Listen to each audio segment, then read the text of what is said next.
How to delete game data on iPhone.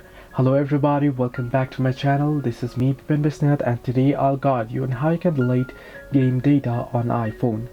Now, if you wish to delete a game data on iPhone, what you can do is you can simply head over to settings. Once on settings, you want to tap on the profile at the top, and here you want to tap on the iCloud option there.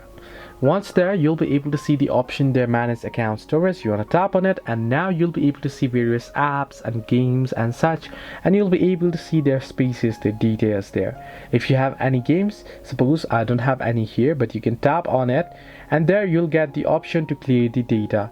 Now here I'll just open up particular here. I don't have any such apps here, but if I just tap on WhatsApp, you can see you'll get the delete data from iCloud option.